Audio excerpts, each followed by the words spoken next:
Imagine being able to honor exactly what you need when you need it without the guilt that usually comes flooding in right after. Like, you speak up when something isn't working for you, you say no when the decision doesn't feel right, you choose you. Hallelujah, freaking Luya. Yes. And instead of feeling selfish or worrying that you're being difficult or high maintenance, you actually know, like you feel it within your body, that you just made things better for everyone involved, not just yourself. Because we've all had those moments, right, where we did stay quiet because we didn't want to make someone else feel bad, or where you said yes when everything in your body was saying no, or where you thought, if I speak up, they'll think I'm rude, or saying no makes me a bad person. We talk about this all the time, and honestly, I don't think we can talk about it enough. And that's exactly why we're going to crack open this conversation again today, because doing what's best for you is doing what's best for all. And I've got two stories from my week that shows you exactly how this plays out. So let's dive in. Welcome to The Woman Behind It All, the space for female founders navigating the depths of partnership, motherhood, and business while dismantling the lie that you have to sacrifice yourself to make a difference and an income.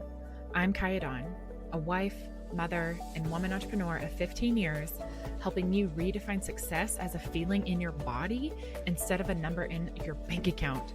Here, we explore what no one else is talking about, like how you're craving a safe and equal partnership so you can scale your heart-led mission, how you want financial freedom and to be present with your kiddos, and how your human design and gene keys reveal that you are the golden ticket that you've been looking for all along. This is the show for you if you're here for the messy, real, and embodied truth of what it means to be the woman behind it all. So let's dive in. Hello, my friend, and welcome back. We have another juicy conversation to unpack. And I want to let you know the pattern continues of having 4 different laundry baskets of clothes to fold. I'm staring at them right now. I know that you're short on time and I want to bust this out before dinner. So let's go ahead and just dive right in. Okay. So this last week, I got a much needed massage. Thank you for the sweet baby angel hands of my therapist. She was amazing. It was exactly what I needed. And while I was lying on her table, she was telling me a story about how she got a massage recently from a local therapist because she's trying to like shop around and see who can work on her and also just like get to know people in the industry. But she told me that it wasn't good. She was like, it was actually terrible. The pressure was off. Her intuitive touch wasn't there. She was cold, like she literally had goosebumps. And the therapist never checked in with her and asked her if she was comfortable, if she needed the temperature adjusted, or anything like that. And she said that she was pretty upset about it. And yet at the same time, she just kind of laid there and let it be what it was because she assumed that the therapist who was working on her would see her goosebumps and that would be a signal enough. But apparently they weren't. And she just let it go because she didn't want to make the therapist feel bad and she didn't want to like be rude. And I was like sitting there on the table and I even like am calling myself out in this episode because I was like thinking, well, why didn't you just say something to her? Because she could have just been in her own head, like dealing with something personally that day, like kind of not really dropped in and in the moment. And, you know, it's like you don't want to go to work as a massage therapist, not present with the person on your table, but it happens, right? We're all humans. And so again, I'm calling myself out for not like sharing this with her, but I was like, you could have let her know and it could have been a learning moment for her as well. And you didn't have to compromise yourself, right? And like just deal with it. Yet I didn't on the table and she didn't on the table either. And so she just rolled with it and took it as a life lesson of like, now I know I'm not going to do that in the future in regard to working with that therapist, and her shopping for a therapist who can work on her continues.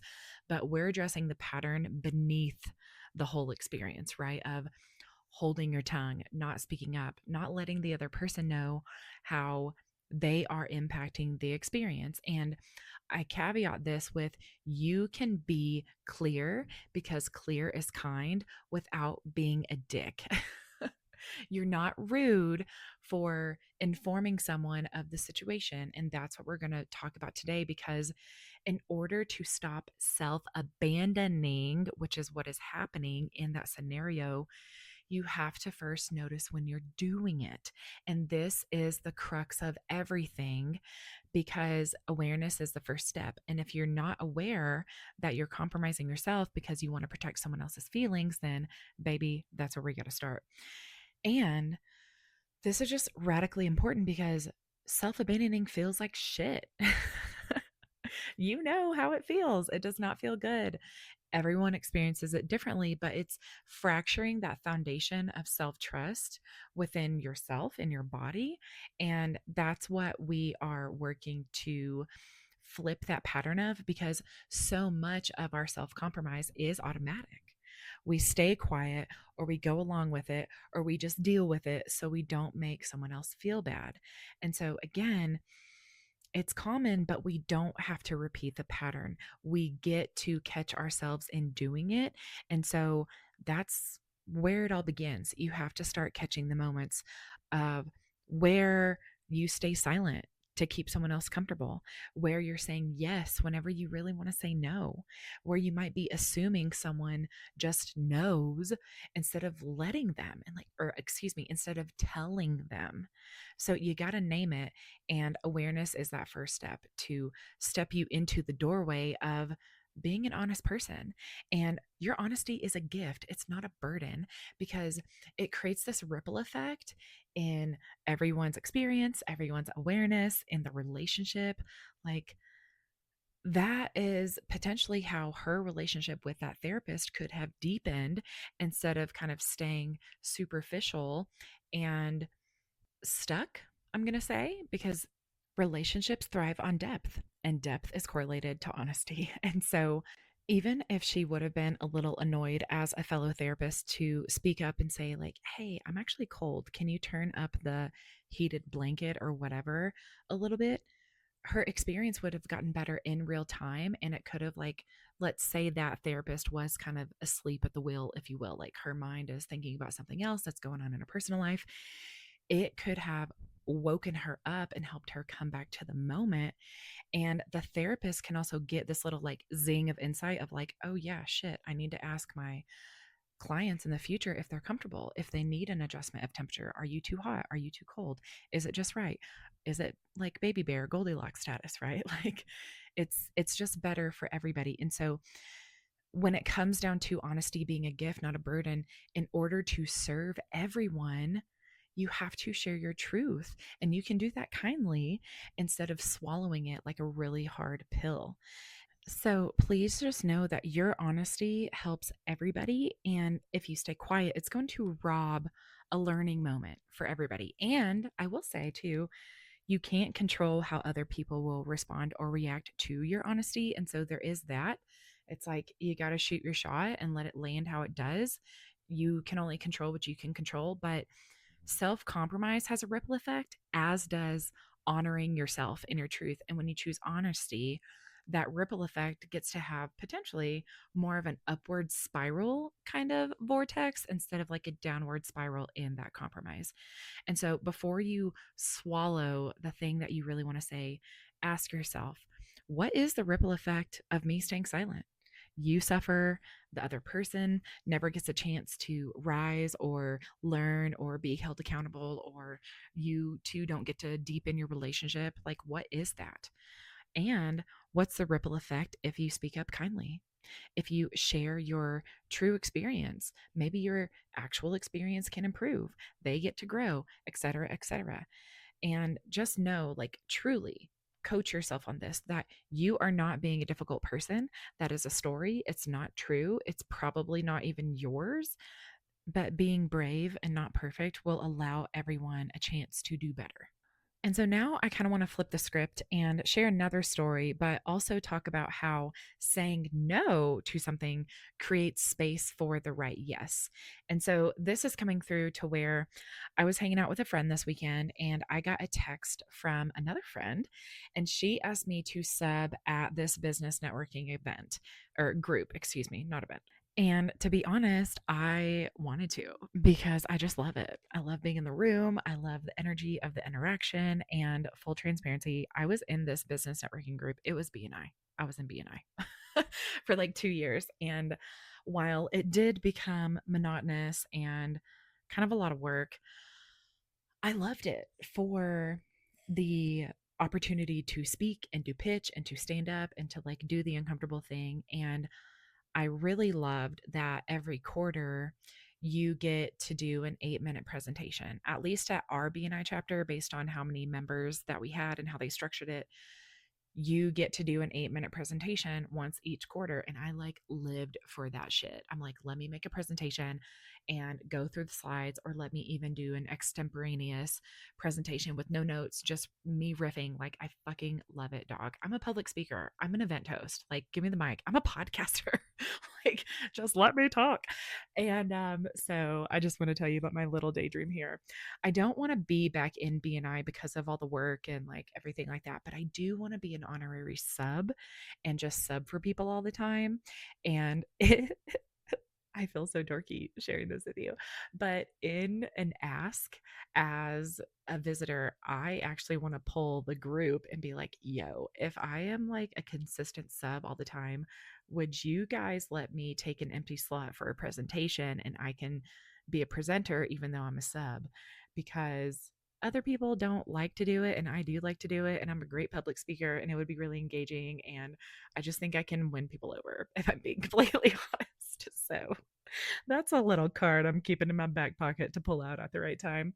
But yeah, I was kind of bummed I wasn't able to sub for her because I already had a standing appointment with another woman who I'm super excited to meet, and we've never met in person, but we've been talking online and it's going to be amazing. But I digress. Yet I was hanging out with my other girlfriend and I was like, yo, she texted me to, she is this other woman who I'm not going to name, texted me to sub BNI, but I can't. Would you want to do it? And at first, my friend was like, yeah, I think that'll work with my schedule. She like pulled up her calendar, and then I was like, oh, yeah, you're familiar with BNI. And she was like, yeah, I've been in it before. And then or not been in it, excuse me. She said she visited. And then she was telling me about her experience visiting BNI and how it was kind of superficial and no one asked for like follow up. No one like really even asked her to join the group, which is like, as members of the committee, they should have totally done that. But she was saying that they were like really dropped the ball and it wasn't a good experience. And so she was like, you know what? Actually, I don't want to do that. I don't think it would be worth my time. And she decided not to go. And so I didn't text this other chick that I had an alternative, and it was all good. But what I love about this is that, like, she trusted herself enough to be like, I'm actually good on that and not feel bad about it. And I was like, I fucking love that. That's amazing. And what happened because she said no instead of like feeling bad and like saying yes out of obligation, even though she like wasn't the person who was directly asked, she opened up the space for someone else to say yes that would be more aligned, that's been looking for this opportunity to go into a business networking event and to pitch about their business and to put themselves in the room and to like do all the things. So it was like this spin-off opportunity for someone else because she honored her yes, or excuse me, yes to say no. So when you do that, again, it frees up the opportunity for someone else who it's a right fit for. And so please take that with you with moving forward. It is not a loss for anybody, even if someone might be a little sad or disappointed. It's like, it's an opportunity for someone else to swoop in. It's just like you cleaning out your closet to get rid of all of the old shit that doesn't fit you or serve you anymore. It's not your style. You've outgrown it, yada, yada, yada, for you to make space for new, more aligned things that fit you good. You feel sexy in it or comfortable or whatever. And it's replacing that, right? It's reciprocal energy. You got to give to receive, and it's energetics and it's honoring yourself instead of abandoning it. And so please take this with you moving forward. Everything that I've talked about today, when something isn't aligned, give yourself permission to say no without over explaining it or without feeling like you need to like justify it or weigh the pros and cons too much. Just like let it be a no, dog. That's okay. And trust that your no opens a door for the right person to say yes, and that you're not depriving anybody. You're creating space for the resonance, for the alignment, for the right timing for someone or something else. Okay. I love you. Boom. Let's do a little recap. First, notice where you're compromising yourself to keep someone else comfortable or safe or protect their feelings.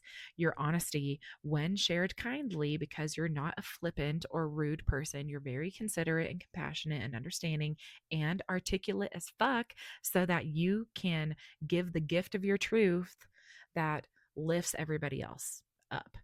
And if it doesn't lift them up, then that's like their whole situation they need to deal with. But you honoring you is what's best for all, right? Okay.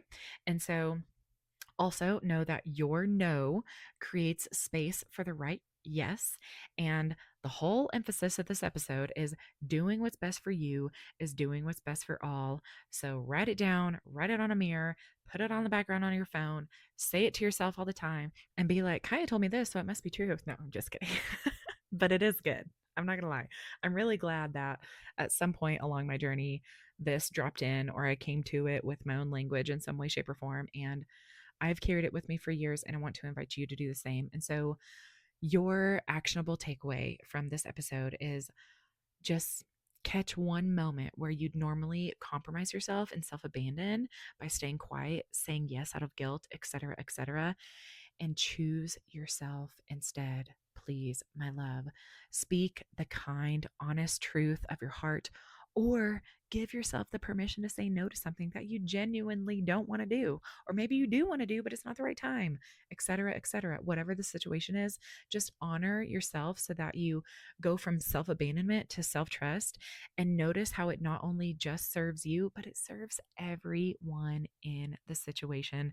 And then please come into my DMs on Instagram and tell me what happened, because I want to celebrate you, because you're amazing and you were never meant to shrink yourself to keep everyone else comfortable.